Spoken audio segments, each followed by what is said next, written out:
Suman TV ప్రేక్షకులకు నమస్కారం. ప్రస్తుతం మనతో పాటు ఉన్నారు సంకల్ప మందిర్ నిర్వాహకులు, ప్రముఖ జ్యోతిష్యులు బ్రహ్మశ్రీ నందిపట్ల శ్రీహరి శర్మ గురువు గారు. వారితో మాట్లాడదాం. గురువు గారు నమస్కారం. గురువు గారు, వాగర్థావివ సంపృక్తౌ వాగర్థ ప్రతిపత్తయే జగతః పితరౌ వందే పార్వతీ పరమేశ్వరౌ.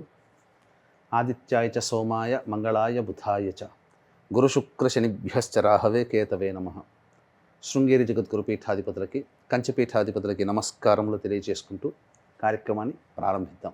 గురువు గారు, మరి ఫిబ్రవరి 17న అమావాస్య, సూర్యగ్రహణం, పంచగ్రహ కూటమి, మరి ఎలాంటి వారి మీద ఎలాంటి ప్రభావం ఉంటుంది, ఏ రాశుల మీద ఏమైనా ప్రభావం ఉంటుంది అంటారా?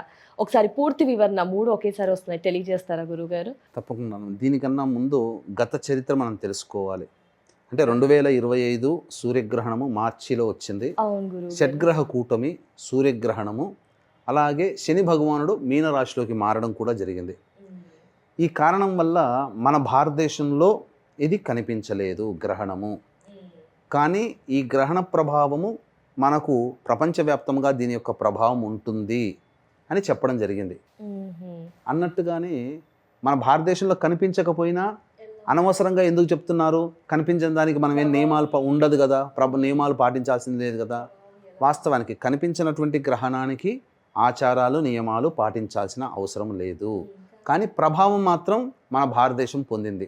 పెహల్గాం దాడి ఏప్రిల్ 26వ తారీఖు రోజున మనము 29 మంది ప్రాణాలని, సామాన్య మానవుల్ని పొట్టన పెట్టుకున్నారు తీవ్రవాదులు. కాబట్టి ప్రపంచవ్యాప్తముగా యుద్ధ వాతావరణాలు అప్పుడు వచ్చేసేసాయి. మన భారతదేశంలో కూడా ఈ ప్రభావం కనబడింది. కాబట్టి అలాగే ఈ ఫిబ్రవరి 17వ తారీఖు రోజున అమావాస్య, సూర్యగ్రహణం, పంచగ్రహ కూటమి ఏర్పడుతుంది. ఈ పంచగ్రహ కూటమి జస్ట్ చిన్నపాటిది. 24 ఫిబ్రవరిన అసలు సిసలైన పంచగ్రహ కూటమి ఏర్పడుతుంది. అది చాలా ప్రభావవంతమైనది. కాబట్టి ఈ ప్రభావం వలన ప్రపంచవ్యాప్తముగా ఆ గ్రహణం ఏర్పడుతున్నటువంటి రాశిని బేస్ చేసుకొని కొన్ని రాశుల్లో జన్మించినటువంటి వారికి ఇబ్బందులు తప్పవు. ముందుగా ఈ ప్రభావం వల్ల ఏం జరుగుతుంది అంటే, ధనిష్ఠా నక్షత్రంలో ఏర్పడుతుంది. ఈ నక్షత్రాధిపతి అయినటువంటి కుజుడు గ్రహణం ఏర్పడుతున్నటువంటి రాశికి వ్యయస్థానంలో ఉచ్చ స్థితిలో పొంది ఉన్నాడు. కాబట్టి ఈ యొక్క గ్రహణ తదనంతరం అనేక దేశాలు యుద్ధానికి కాలు దువ్వుతాయి. యుద్ధ మతోన్మాదముతో యుద్ధములు జరుగుతాయి. అంటే ఏదైనా జరగవచ్చు. ఇక్కడ అణు ప్రయోగాలు కూడా జరిగే అవకాశాలు గోచరమవుతున్నాయి. ముఖ్యంగా శుక్రుడు, బుధుడు, అలాగే రవి, చంద్రుడు ఈ సంబంధించినటువంటి ఈ ధనిష్ఠా నక్షత్రం, శతభిష నక్షత్రంలో స్థితి పొంది ఉన్నారు. దీని ప్రభావం వలన ముఖ్యంగా స్త్రీలకి ఇబ్బందికర పరిస్థితులు ఎదురవుతాయి. అందుకే ఈ మధ్య చూశారంటేనమ్మా, గత 15 రోజులుగా ఎక్కడ చూసినా స్త్రీలే సూసైడ్ చేసుకుంటున్నారు, తమ పిల్లల్ని పొట్టన పెట్టుకుంటున్నారు. మన అనేక దేశాలలో కూడా స్త్రీ పరంగా ఇబ్బంది అనేటువంటిది ఉంటుంది. ప్రముఖ వ్యక్తి అనగా పేరు పొందినటువంటి స్త్రీ మరణించే అవకాశం కూడా ఉంటుంది ఈ సంబంధించినటువంటి గ్రహణ ప్రభావం వలన. కాబట్టి వీక్షించేటువంటి సుమన్ టీవీ ప్రేక్షకులు ఒక్కటి గుర్తుపెట్టుకోండి, ఈ యొక్క గ్రహణము మన భారతదేశంలో కనిపించదు. కనిపించినటువంటి గ్రహణానికి ఎటువంటి ఆచారాలు, నియమాలు పాటించాల్సినటువంటి పని లేదు. కానీ ప్రపంచవ్యాప్తముగా ఈ గ్రహణం ఏర్పడుతున్నటువంటి సందర్భంగా చక్కగా గుర్తుపెట్టుకోండి, కొన్ని రాశుల్లో జన్మించినటువంటి వారికి కొన్ని ఇబ్బందులు, విపత్తులు ఏర్పడతాయి. దైవానుగ్రహ ప్రభావంతో ఆ విపత్తుల నుంచి తప్పించుకునే ప్రయత్నం మనం చేసుకోవాలి. ఎందుకనంటే ఇక్కడ మన భారతదేశంలో కనిపిస్తేనే మనం దాన్ని కన్సిడర్ చేస్తామంటే, ప్రపంచానికి ఒక్కొక్క దేశానికి ఒక్కొక్క సూర్యుడు, ఒక్కొక్క చంద్రుడు ఉండడు కదా. ప్రపంచానికంతా ఒకటే సూర్యుడు, ఈ భూమి మీద ఒకటే చంద్రుడు. కాబట్టి అటువంటి సూర్యునికి, చంద్రునికి గ్రహణ ప్రభావం ఉన్నప్పుడు ఏం జరుగుతుంది? ఆ సమయము చాలా ఇంపార్టెంట్.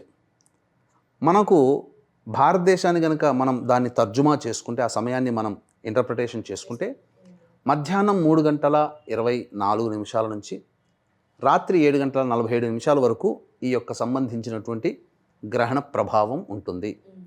ఈ సమయము చాలా కీలకమైనది, అమృత తుల్యమైనది. ఒకసారి శ్రీరామ అంటే 100 సార్లు శ్రీరామ అన్నంత ఫలితం ఈ సమయంలో ఏర్పడుతుంది. అందుకే ఈ సమయం ఇంపార్టెంట్. అమావాస్య కాబట్టి వీక్షించేటువంటి ప్రేక్షకులు ఆ రోజున మీ పితృదేవతల్ని ఉద్దేశించి పిండ ప్రదానం, తర్పణాది కార్యక్రమాలు చేసుకోవచ్చు. చక్కగా మంచిదే. అమావాస్య, మాఘ అమావాస్య చాలా విశేషం. ఇక ఏ రాశుల వారికి ఈ గ్రహణ ప్రభావం ఏర్పడుతుంది, ఏ నియమాలు పాటించాలి అనేది వివరంగా తెలుసుకుందాం.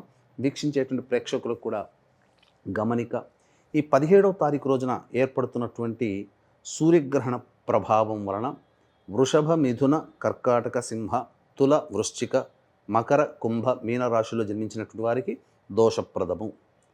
కావున ఈ గ్రహణ దోష నివారణార్థమై మన పీఠమాధ్వర్యంలో మహిమాన్విత కాశీక్షేత్రములో ఈ మధ్యాహ్నం 3 గంటలకి గ్రహణదోష నివారణ పూజల హోమాలు, చండీ హోమము, మృత్యుంజయ, రుద్ర, సుదర్శన, దత్తాత్రేయ, కాలభైరవ, శనిదోష నివారణ పూజల హోమాలు జరిపించి శక్తిపాతం చేసినటువంటి కరుంగలిమాల ఇవ్వడం జరుగుతుంది.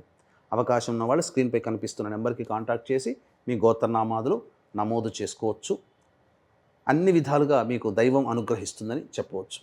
ఇక ఇందులో కుంభరాశిలో ఏర్పడుతున్నటువంటి కారణం చేత మేషరాశి వారికి, కన్యారాశి వారికి, ధనుస్సు రాశి వారికి గ్రహణ దోషము లేదు.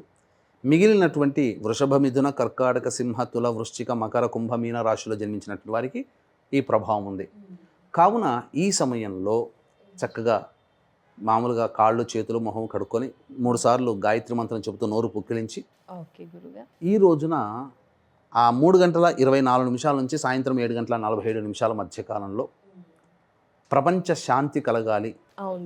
అలాగే ఈ గ్రహణ సమయం చాలా గొప్పది కాబట్టి మీ ఇష్టదైవమైనటువంటిది ఏదైనా సహస్రనామం, లలిత, విష్ణు, శివ, దుర్గా, గౌరీ సహస్రనామం కానీ, ఏదైనా లక్ష్మీ సహస్రనామం కానీ, ఆంజనేయుడు ఇష్టమైతే ఆంజనేయ సహస్రనామం, ఇలా పారాయణం చేయండి. చేసిన తర్వాత ఇంకా సమయం ఉంటుంది. వీలైనన్ని సార్లు ఈ లోకక్షేమం కోసం అందరూ బాగుండాలి, మన ప్రాంతానికి ఈ విపత్తు రాకూడదు, ముఖ్యంగా మన భారతదేశానికి. ఎందుకంటే గ్రహణం లేకపోయినప్పటికీ మన భారతదేశం విక్టిమ్ అయింది. ఎంత పకడ్బందీగా ఉన్నా మన వాళ్ళని దుర్మార్గులు పొట్టన పెట్టుకున్నారు. అవును గురువుగారు, ఇది రాకూడదు. చాలా మంది ఏం చేయలేకపోతున్నారు ఫీల్ అవుతారు. ఇప్పుడు మీరు చెప్పిన దాన్ని బాగా కాబట్టి మన భారతదేశానికి మనవంతు కర్తవ్యంగా మన కోసం ఆ గ్రహణ సమయంలో గురువు గారు ఉపదేశం ఇచ్చిన మంత్రాన్ని పారాయణం చేయాలి. కాలభైరవ అష్టకం, దత్తాత్రేయ అష్టకం వీలైనన్ని సార్లు పఠిస్తే మన దేశానికి, మన రాష్ట్రానికి ఈ విపత్తు అనేటువంటిది ఉండదు. ముఖ్యంగా ఏం జరుగుతుందంటేనమ్మా, ఈ రాశుల్లో జన్మించినటువంటి వారికి ఏదో హర్రర్ మూవీ లాగా భయపడాల్సిన పని లేదమ్మా. నష్టం అంటే చిన్న దెబ్బ బదులు కొద్దిగా పెద్ద దెబ్బ తగులుతుంది. 100 రూపాయలు నష్టపోయే బదులు 1000 రూపాయలు నష్టపోతుంటారు. సమస్యలు ఏదో చిన్న మాటతో సమస్య పోయేది పెద్ద గొడవ దాకా అవుతుంది. ఈ గ్రహణ ప్రభావం వల్ల గ్రహణం అయిన తర్వాత 3 నెలల వరకు, 108 రోజుల వరకు ఇలాంటివి తరచూ జరుగుతుంటాయి, నష్టములు జరుగుతుంటుంటాయి. ఒకప్పుడు స్టాక్స్లో పెడితే 100,000, 1,000, లక్షలు సంపాదించిన వాళ్ళు ఉన్నారు. ఇప్పుడు నష్టాన్ని సవి చూడాల్సి వస్తుంది.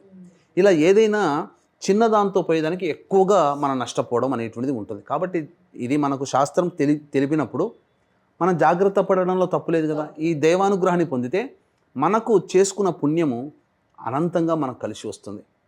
ఇవన్నీ చేస్తూ కూడా ఇంకా దైవానుగ్రహం మనకు కావాలి అని అంటే మన పీఠమాధ్వర్యంలో కాశీలో ఎలాగో గ్రహణ దోష నివారణ పూజల హోమాలు 17వ తారీఖు నాడు మధ్యాహ్నం 3 గంటలకి, కాబట్టి మధ్యాహ్నం 1 గంట లోపల ఎవరైనా గోత్రనామాదులు నమోదు చేసుకోవచ్చు.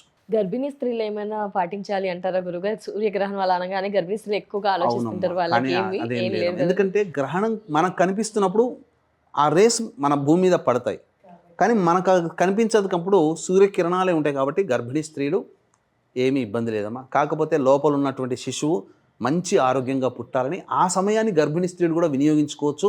చక్కగా శివనామస్మరణము, విష్ణునామస్మరణము, అమ్మవారి శ్రీమాత్రే నమః అనుకుంటున్నాం చక్కగా పఠిస్తూ ఉంటుంటే చాలా గొప్పదమ్మా. ఆ శిశువు కూడా, గర్భిణీ స్త్రీలలో ఆ శిశువు కూడా ఈ ప్రభావం వల్ల, దైవానుగ్రహ ప్రభావం చేత మంచి శుభ గ్రహ సంపన్నముగా ఉన్న సందర్భంలో డెలివరీ అవుతుంది. తప్పకుండా గురు. ధన్యవాదాలు గురువు గారు. నమస్కారం. సర్వం శ్రీ ఉమామహేశ్వర పరబ్రహ్మార్పణమస్తు.